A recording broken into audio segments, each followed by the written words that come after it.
This episode of Ruin My Childhood is brought to you by Audible.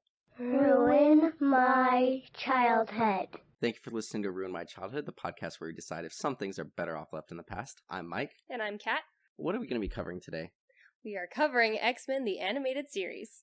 I'm very excited to talk about this show. I'm excited, too. This was a huge part of my childhood, and the other reason, we are covering this is, unfortunately, just, about a week and a half ago, Stan Lee did pass away, and that's obviously very sad, but Stan Lee had a huge, tremendous part of my childhood. Absolutely, not just this show, but just between the characters he created and the movies and all the Marvel stuff that's currently going. I think he had a huge contribution to society. Pretty much everyone's childhoods, and he's had an incredible impact on pop culture, and, it sounds weird to say it, but art. I agree. So the thing is, obviously, everybody who listens to our podcast, whether it's this one or Remake Rewind, know I'm a huge Spider-Man guy, and I really related to Spider-Man as a kid. I grew up in low-income housing, didn't have a lot of money, and I'm a smartass. And Spider-Man just really kind of talked to me. And, for decades, I've been obsessed with the character. And, and it's not just the characters, it's the social commentary. Stan Lee was a very, very outspoken, against racism. That's kind of what the X-Men were about.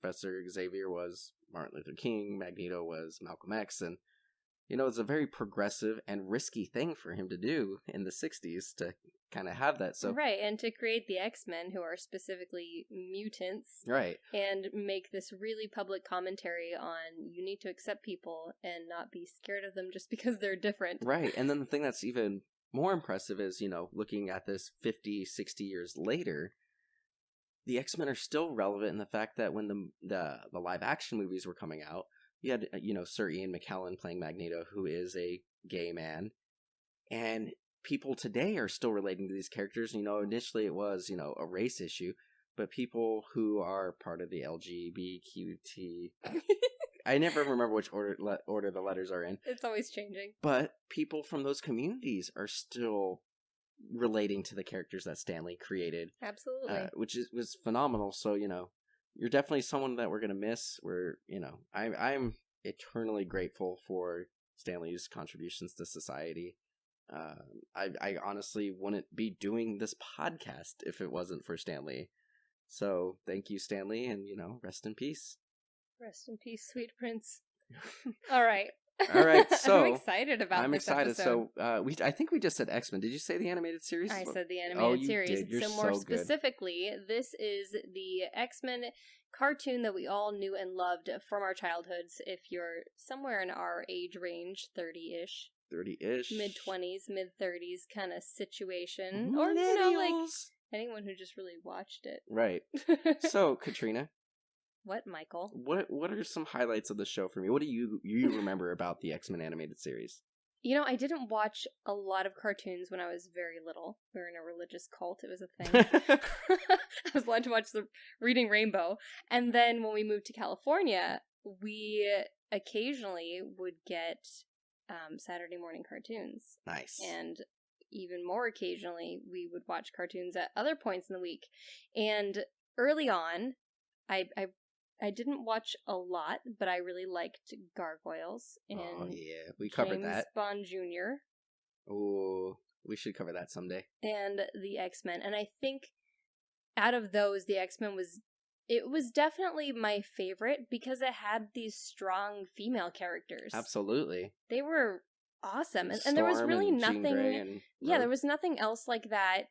I mean, from what I had seen and what my sisters and I were watching, that was kind of happening in the cartoon universe with these, super hot, bodacious women in crazy spandex outfits with fabulous hair fighting crime and bigotry. Right. So, the thing that's, it's interesting that you bring up, the whole, feminist thing with, I don't want to say it's a feminist show, but it's a very pro-feminine show. Well, I think a lot of Stan Lee's stuff was absolutely feminist.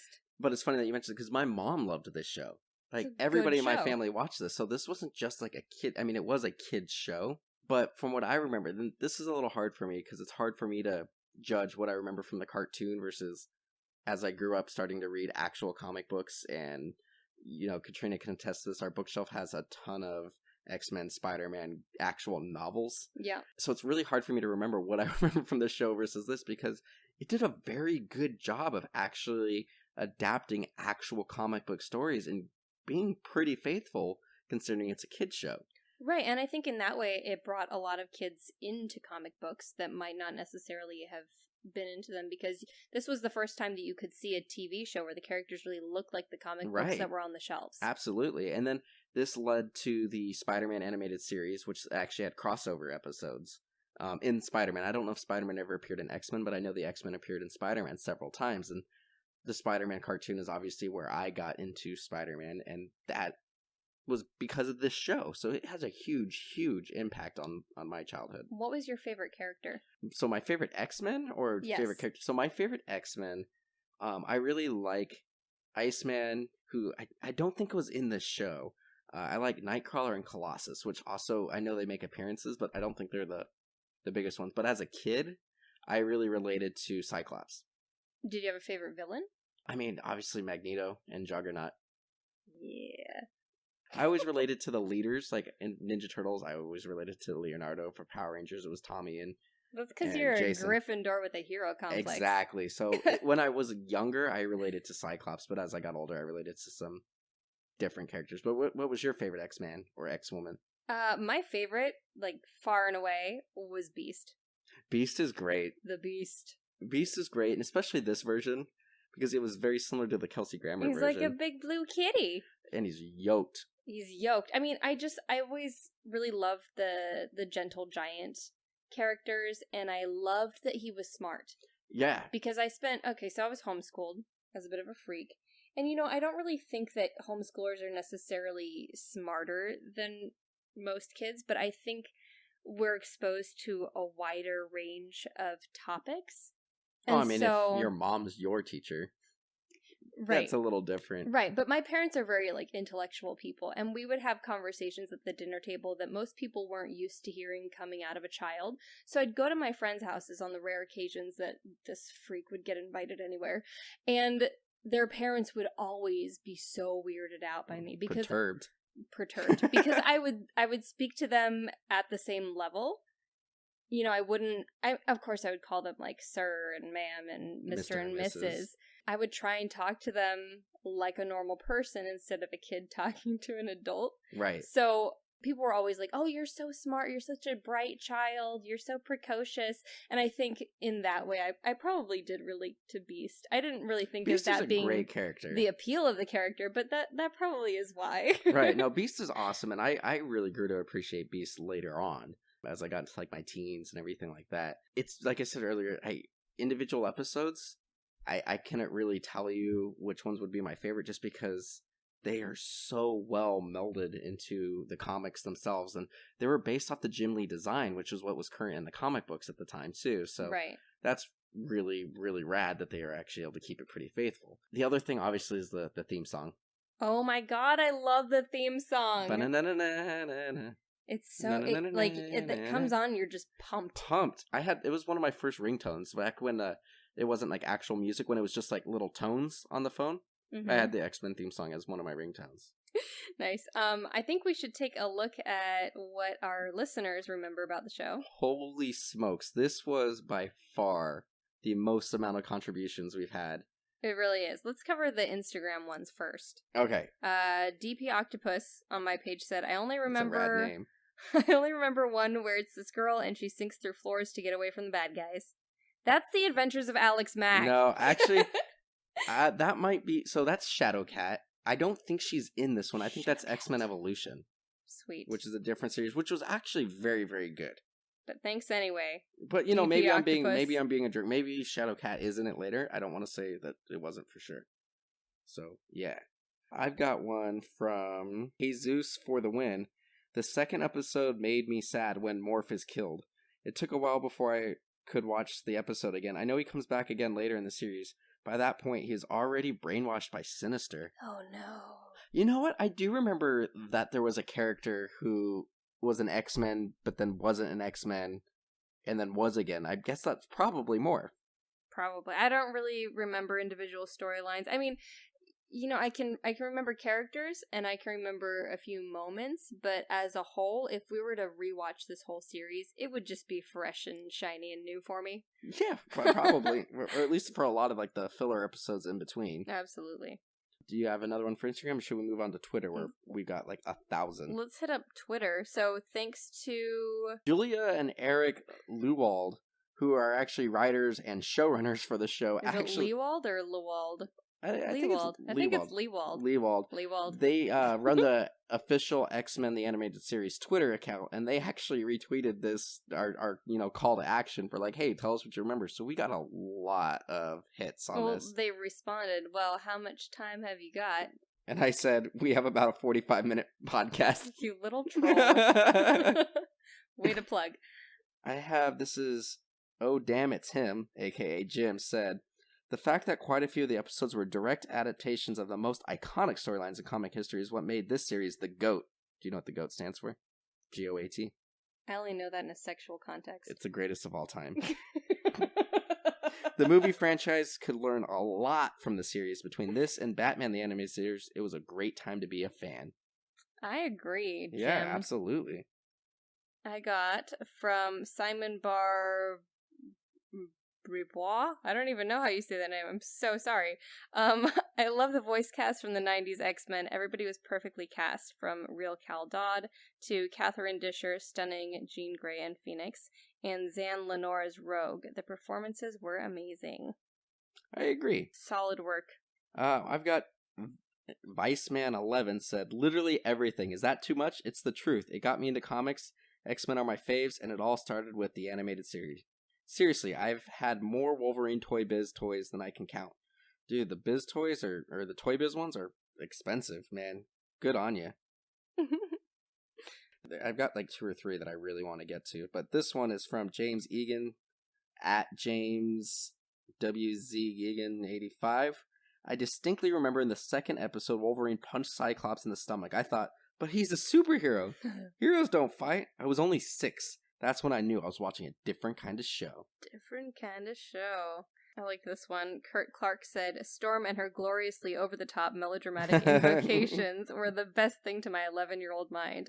25 years later, I still love them. This next one I really like because they also included a GIF. It's a great reason to like something. But no, it's so, liking... You millennial simpleton. Liking and remembering stuff about the 90s X-Men cartoon are kind of one and the same. Smiley emoji. Wolverine Cyclops' relationship with Jean. Phoenix, Dark Phoenix, Apocalypse. The cool interactions between Xavier and Magneto. Beast quoting poets. The Sentinels. And Rogue is hot. And Rogue is hot. A gif of her kissing Gambit. Do you have any other ones? I'm still looking. God, there's so many. Mm-hmm. So many. I really appreciate everybody getting to us on this one. Lori Hirup, I loved pretty much everything about it. That show is the best version of the X-Men, from the intro to the storylines. The voices of the characters are still the voices I hear when I read them in the comics. Yeah, I get that. I definitely, for a long time, Spider-Man the Animated Series, hit that. Peter Parker is what I heard when I read comic books for the longest time, so I get that. I don't think we can get to all of them. We're already about halfway through what we would normally have an episode length, so we should probably stop reading these things and go watch the show and then get back and talk about it. All right, so I think we should watch the show, but with this, because I think this is an important point. Sean Ferguson said, I liked how each story continued off the previous. Most cartoon series in the 90s episodes bounced around, and the variety and depth of the characters were awesome. Yeah, that's true. I do remember a lot of like 2-part episodes, or like I think the Phoenix one was like an entire season. It was serialized. It ran like a regular TV show, which was not something that most cartoons would do. That's insane. I love it. Well, let's go and watch it. Let's watch.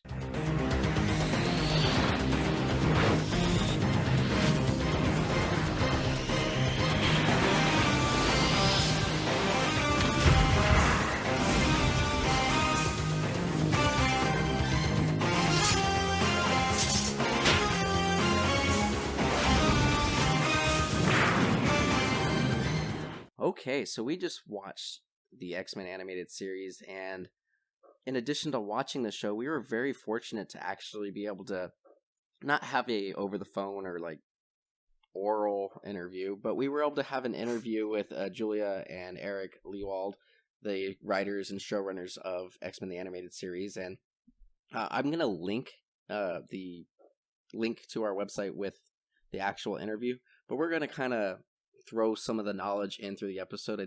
They were incredibly generous with the amount of information they gave us. Very well thought out answers to the questions I gave. Absolutely. Seriously, like the amount of information they gave us was like 4 pages in Microsoft Word. We're very, very thankful to them, and we're going to kind of pepper in some of the information we got.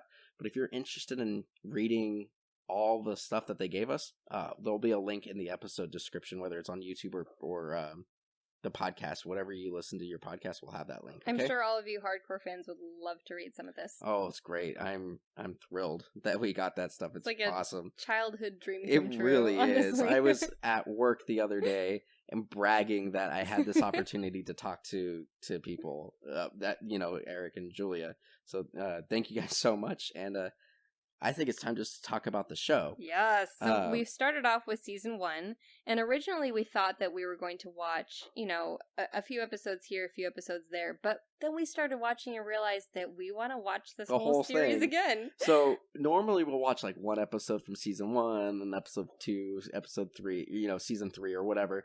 So this time around we only watched episodes from season 1. We did skip around a little bit because we definitely wanted to watch a Juggernaut episode. Yes. So we watched the pilot, which was a 2-parter, and then we watched the first appearance of Juggernaut, and it was great. I thoroughly enjoyed the show. Obviously, it is a 90s show. There is some camp to it, but I was very impressed. Here's the thing, though. It still looked good enough that when it showed up on the screen, I wasn't like, this is going to be painful. Because there have been times on this show where we go back to watch something and the animation is terrible. Yeah, like Rockadoodle. The animation is still solid, and then that theme song comes on. Oh my god, the theme song is so great. It's the best. I forgot how much metal is. It's an actual guitar. It's like yeah, it's pretty badass. So I just kind of want to talk about the design a little bit. So one of the questions that I asked Eric and Julia was, this is based off of Jim Lee's designs. Was that always going to be the way that it was? Is that what they always strove to do? Or what they always wanted to do? Were there other concept arts and designs that they had? And the answer was they pretty much always wanted to do that and have Jim Lee's designs. But for those of you who are comic book fans, in 1992, that's right around the time that Image Comics was created, and a lot of Marvel writers left Marvel to found this independent comic book company, and Jim Lee was one of them. So Marvel actually decided to try to veto that. So what the showrunners did, or the actual leads, what they did was they created really crappy designs that were based off that looked like Scooby-Doo art, and presented that to Marvel. And Marvel was like, oh no, go back to the Jim Lee stuff. And that's how we got this design. Those crafty little bastards. That's super manipulative. I love it. I think it's great. And, I think that's a huge part of what made this show successful, is that it looked like the comic books. Yep. Oh, yep, man. Definitely. So that's, I think that's really rad that, they kind of were able to just manipulate Marvel into doing what they wanted. Well, and that's really the smart move, because, anytime that someone sees the show, it's going to promote sales of the comics and vice versa, and all of the merchandise that goes with it. So I think it's a win-win on both sides. Right. Well, and the thing is, the Jim Lee designs were the most popular X-Men designs. I'm pretty sure the first issue of X-Men that Jim Lee did the art for was one of the highest grossing comic books of all time. So it's a pretty big deal that they got this design. What are some highlights in that first episode for you? I had completely forgotten about Gambit's Cajun accent. Oh yeah, that's the name. Mon ami. I mean, Shari. And of course, he always has the accent in other incarnations, but in this show, it's just so over the top that it's funny. Right, it's a very, very thick accent. What I loved about it, though, is so the episode starts with Jubilee overhearing her foster parents registering her as a mutant. So I was initially thinking she was getting sent to Xavier's school. No, so she goes to she decides to run away, and as she's running away, a sentinel shows up at the house to kidnap her.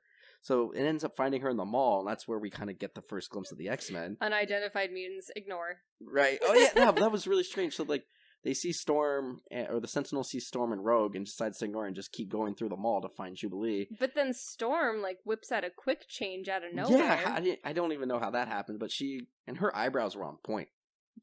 Storm's hot. Yeah. Gambit's, like, hitting on a clerk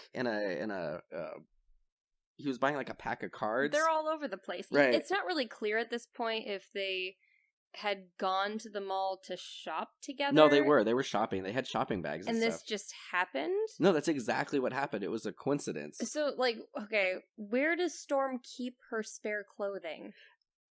I don't know how that happened. A lot of the times in, like, the 90s cartoons, they could just, like, have it come out. Some of them had things in watches and stuff. I really don't know how this actually happened. But I did like when Gambit was about to... She must have some really relaxed muscles. Ooh. I thought it was interesting how they kind of sexualized the character. So, like... But they did it on both sides. They did, and that's the... Yeah, so, like, throughout the few episodes we watched, like, all the male characters, like, or, like, mall clerks and security guards will just, like, have their jaws drop when, like, Rogue walks by. But as Gambit's buying these cards, the girl on the desk is, like, leaning over and has her head in her hands, and she's, like, looking all dreamy at him.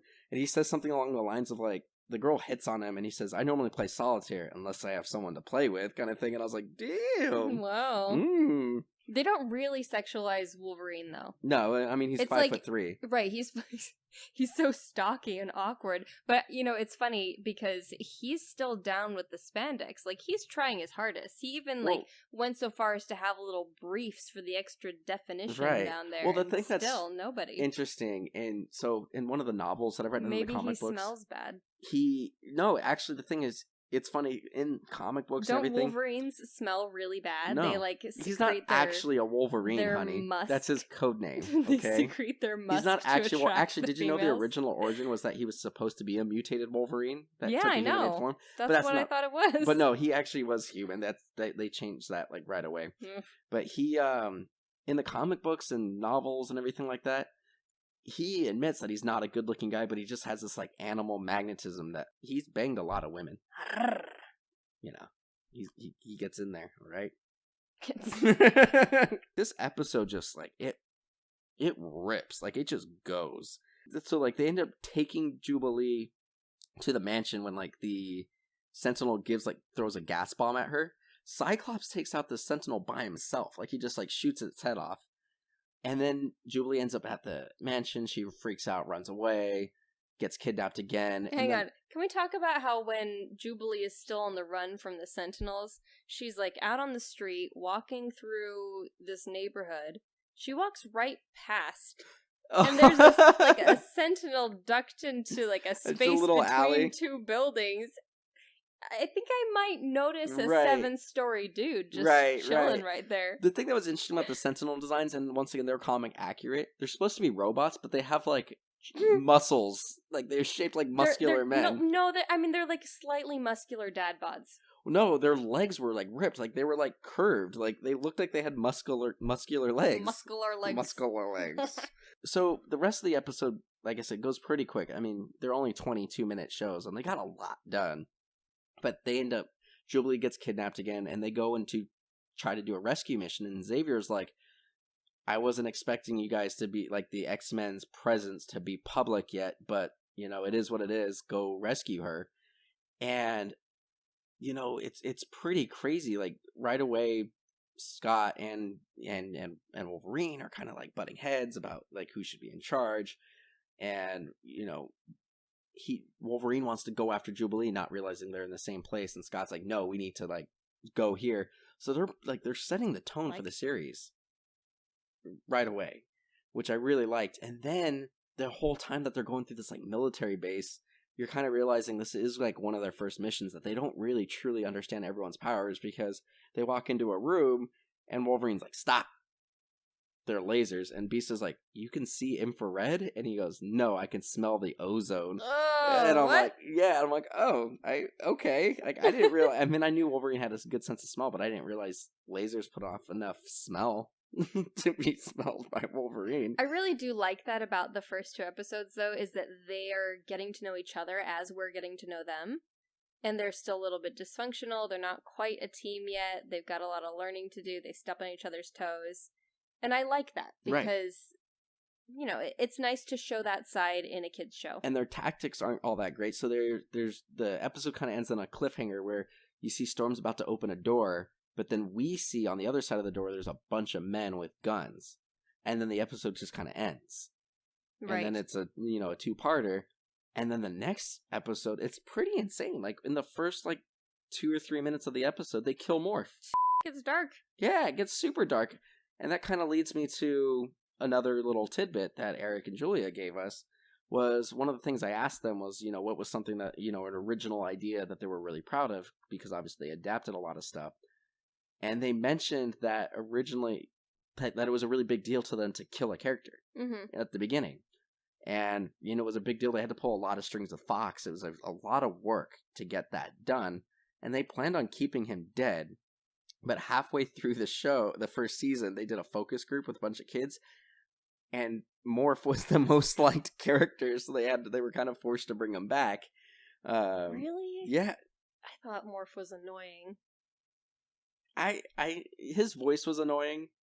But yeah, apparently kids loved him. And what Eric and Julia said was that they believe that the kids really liked him because the X-Men really liked him. Like, he saved Wolverine.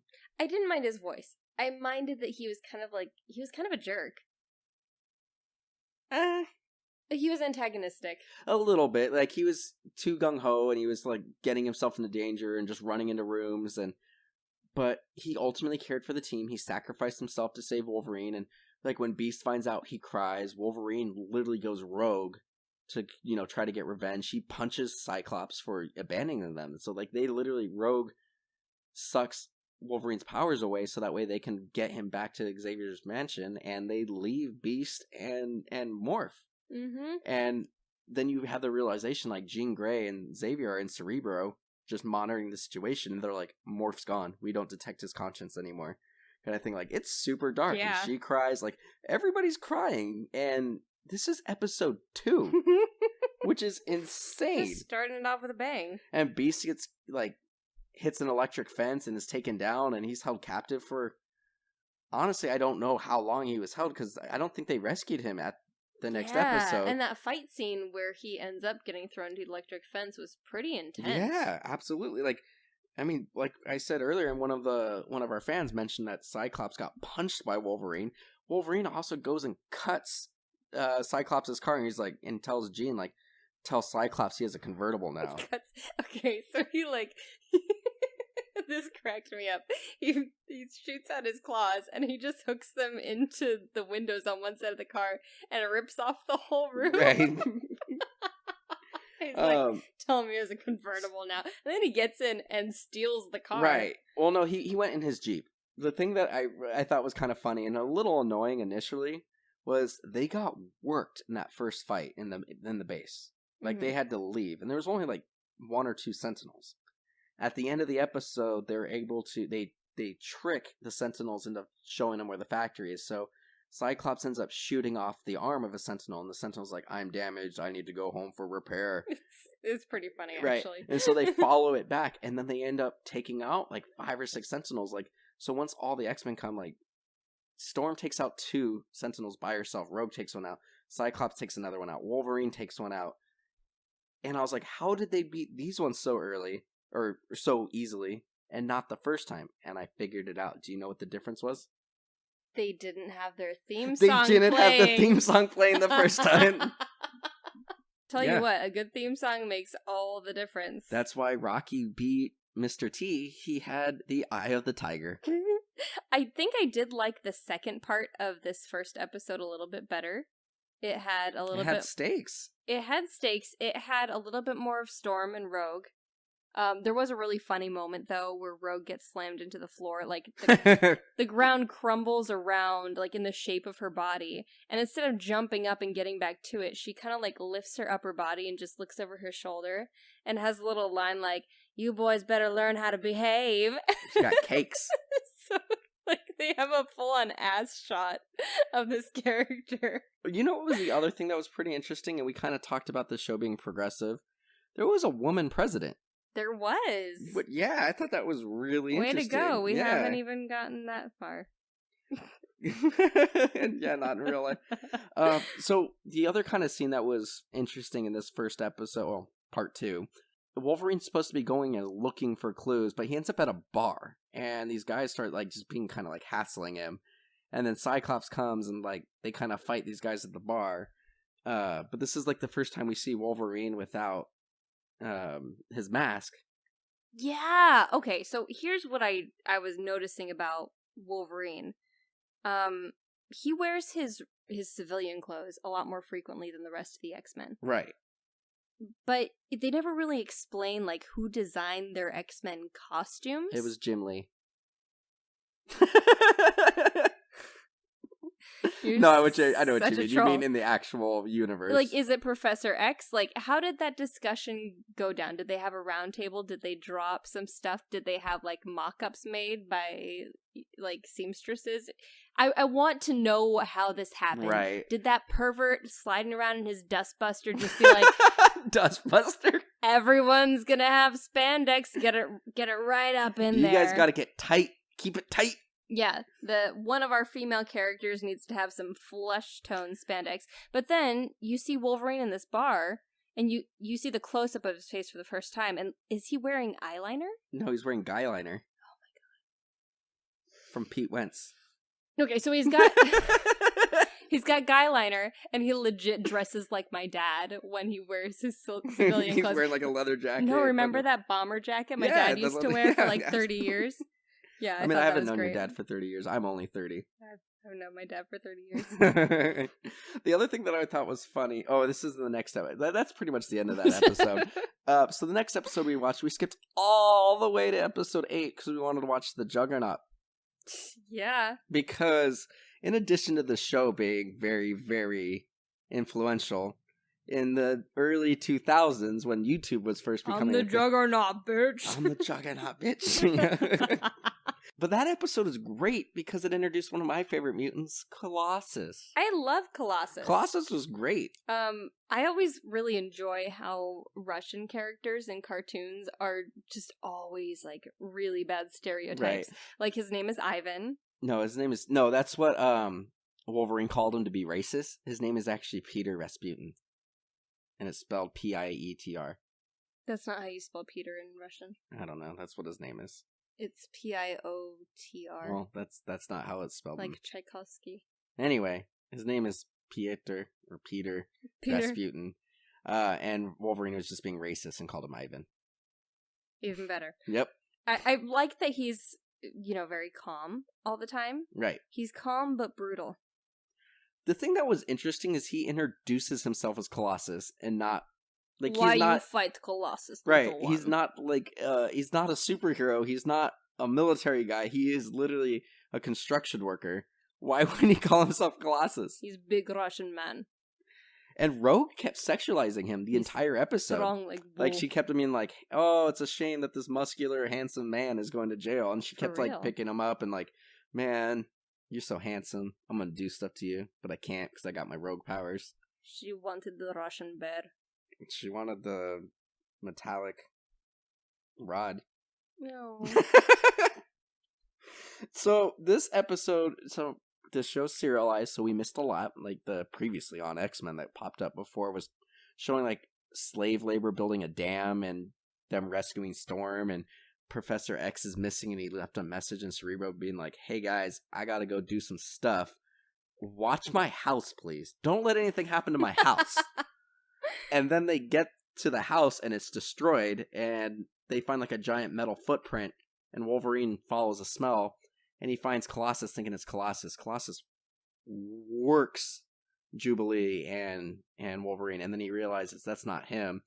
And what's going on is Juggernaut... They can't really figure out who's on what side. Right. So Juggernaut's doing all these crimes and Colossus just happens to be around and tries to stop him. And gets arrested, and then they have this big fight where they realize they have to work together, and kind of like what you mentioned, back in episode 2, was that they haven't quite figured out how to work as a team, and clearly 6 episodes later, they're still not quite there, and they come up with a plan, and they ultimately defeat him, and Wolverine's like, "Hey, I guess being part of a team's not that bad," kind of thing. But this episode was crazy. Like, the police bring tanks and shoot at Colossus and not Colossus, Juggernaut. Juggernaut and Colossus are throwing cars and tanks at each other. And Juggernaut does all these puns. Like, he says something along the lines like, you should always crush your cans before you toss them, and then throws a car at Colossus. And then when he throws a tank at Colossus, he's like, tank you. Oh, jeez. That's awful. Oh, yeah, for sure. I love a good pun. And then this one, I don't know, obviously, if this happened earlier in the show, but Rogue actually tries to take his powers, and he's like, my powers are not mutant powers, they're magic-based. So, like, she's not able to actually take his powers away, but she takes his memories, and then Storm tries to, like, stop her, so she accidentally takes some of Storm's powers, and she's, like, yelling and screaming because they're, Juggernaut and Xavier are actually stepbrothers, and they hate each other. And so while she's as strong as Juggernaut and also has lightning powers, she's just like, I hate my brother. I hate him. He was the good kid and everything. And she's like shooting lightning around and like destroying a bunch of stuff. And she's very dramatic. Well, yeah. She takes people's memories. Abused people's memories. That's going to happen. And she can't touch anybody. She's got a tough life. She's super hot, but can't bang anybody. I mean, there are barriers. You'd have to have like a full body condom. I'm sure that's a thing. Yeah. I can like pretty much guarantee that's a thing. I'm sure it is. How do we always get off track? We're such perverts. You're a pervert. I'm definitely a pervert. So after revisiting these episodes, do your favorite characters still stand? Well, I didn't see Nightcrawler yet. I didn't see Iceman. Cyclops is a bit of a square, honestly. I always thought that about Cyclops. You know, but he's the leader, and I respect him. I'm the leader. I'll say when we go. Eric and Julia weighed in for us on what their favorite characters were. Eric said Professor Xavier. That's because my job for 5 seasons was to be in charge of the writing staff, ever-changing and all very different people. 20 people wrote for our show, and a main job of mine was keeping the team vision together, so I had great empathy for Charles Xavier. And Julia said she agreed with you on her favorite mutant. It was Beast. Yeah. But she said most of the writers loved Beast because we like to fancy ourselves as the smartest one in the room, and Beast actually was. Also, the tragic romantic element was so rich. He was the most obvious mutant, but he was also the most at ease with it until he fell in love in the Beauty and the Beast episode and was forced to break it off because of bigotry. Ugh. Beast is so tragic. I love Beast. I love Beast even more now. Yeah, he's a cuddly little kitty man. The big blue kitty. Is there anything else you want to hit up on this episode? Discuss? I mean, we barely cracked the surface. There's 70 plus episodes, and we watched 3 of them. I need a diagram and an explanation of where the rest of the Juggernaut's head goes when that helmet goes on. Yeah, the proportions seem weird. He's got some microcephaly happening. Until the helmet comes off, and then he's like proportional again. Yeah. I gotta say, everybody's eyebrows were on point. This Xavier had some Okay. crazy eyebrows. His eyebrows evolved drastically throughout each episode. Like, occasionally they were thick. They were like 2016 brows when everyone was doing the Groucho Marx thing. And then, randomly they would be like Chola brows, but reversed. Like the middle part would be really thin and then they would gradually get thicker. It was wild. So, I don't even know where else to begin. This show is just, we barely cracked the surface. Where else to begin? We're ending. Right. What you're talking about. Oh, you're right. We got to be ending pretty soon. So you're drunk. Go home. Oh, maybe a little. So one of the things I got to say, I'm very impressed with the serialized nature of this show. And so one of the questions that I had for Eric and Julia was this always the plan? Did they get pushback? Were there any issues that are like arose from this being a serialized show? And this was the question that they gave us a lot. So I'm not going to read the whole thing, but the gist of it was they didn't think that the show was going to get picked up for a season 2. They thought they were going to have 13 episodes. That was it. So they were like, well, we have the option to be super creative. So they always pretty much planned on doing this. They did get a lot of pushback because what ended up happening is these episodes go to various different studios across the world to have them animated, because you can't just be working on one episode at a time.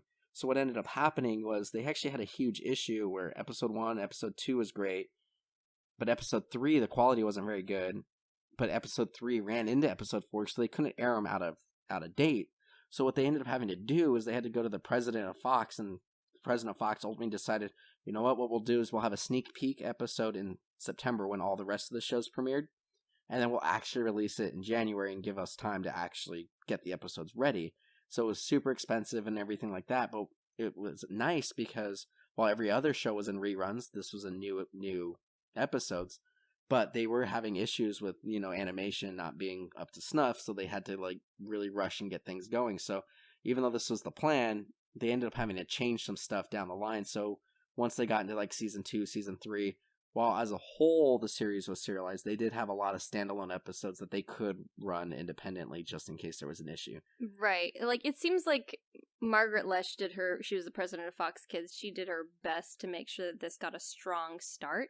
But because of these things, they did have to make adjustments later on. But then I was looking through the list because we've already kind of, as we were watching the show, we kind of started talking about, like, we might just watch this whole show. And we've said that for a couple other shows. I'm like, hey, Arnold, we ended up watching a few more episodes, but then we got busy and fell off. I actually really do want to watch the rest of this show. Heck yeah. And so I was kind of scrolling through the list of the episodes, and there's like one season that's nothing but 2-part episodes. It's like 5 episodes on Phoenix, and then it's the Savage Land, and then it's like another set of Phoenix episodes. And I thought I didn't remember them that much, but even just reading through the titles, I can still remember some of these key plot points. Me too. And I'm really excited to revisit them. I really want to watch the Phoenix episodes and see the Shi'ar aliens and everything. Like, this show gets weird.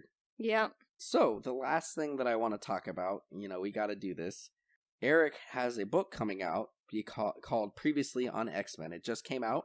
It's a big book. It's a big book. 450 pages with over 200 illustrations, photographs, and bits of black and white artwork, which would be a perfect holiday gift for fans. Absolutely. And what's really great is they gave us a couple links. We're going to put the links in the episode description. So if you guys are interested in this book, you can get it from Amazon. But if you get it directly from the publisher, you get a hardbound copy that Eric signed. So you can get a signed copy of this book if you just order it directly from the publisher. So the links will be below.